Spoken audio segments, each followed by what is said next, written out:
Ja, kyk wat staan hier op my hemp. Het wys, please use your brain. Dis 'n bietjie 'n lelike hempie seker, maar ek like hom. Ek sit en dink nou ons Suid-Afrikaners ons is so bang vir hierdie online goeters. Ons is gewoond aan, jy staan op die oggend, jy ry kilometers werk toe en werk heeldag, kom vanaand laat by die huis, so gat jy aan, miskien die naweek 'n bietjie af, einde van die maand of een keer 'n jaar kan jy bietjie vakansie hou. En dit is net die normaal. Dit is ons groot geword het, dit is ons ouers groot geword het, ouers voor hulle groot geword het. Ons kinders en hulle kinders is heeltemal anders. Hulle gaan alles online doen. Hulle praat vandag nie eens meer universiteit te wees 2030 nie, want alles gaan online. E-learning is die way to go. So ja, ek het dit gou hierso kom stop. Ek bly by die see, daar is hy. Maar is 'n bietjie winderig hier buite, so ek sit gou hierso, eet gou klaar.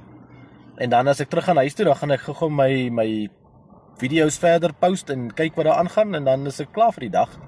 Maar enige ou kan dit doen. Jy kan enige plek in die land gaan bly as jy online werk. Jy hoef nie.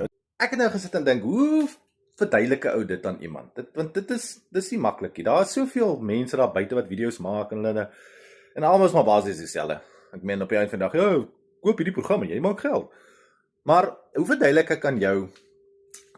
En ek het gedink, want ek nou vanoggend toe sny ek nou hierso 'n cherry tamatie oop. En daar val sulke klomp klein pytjies uit. En toe dink ek, hierdie een tamatietjie het, ek dink daar seker 30 of wat pitte in die ding.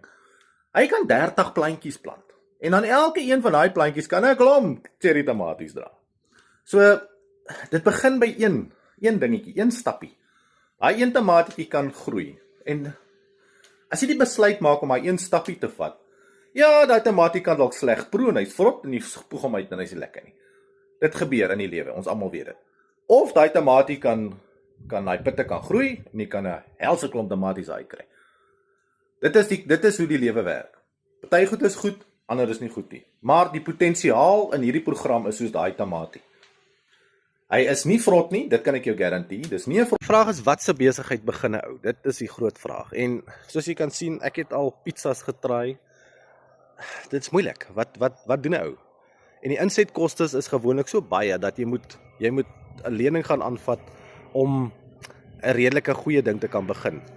So ek meen jy kan nie met R10,000 'n pizza winkel gaan begin nie. Dit gaan net nie werk nie. Dan gaan 'n vliegtuig. Is nie 'n goeie ding nie. Ja, so met hierdie besigheid het jy 'n baie laer insetkoste en 'n baie groter return as jy dit reg doen. So laat weet my, sê vir my besigheid. Of nee, kom ons maak dit pizza in die comments en dan laat weet ek jou stuur ek vir ietsie. Okay, bye.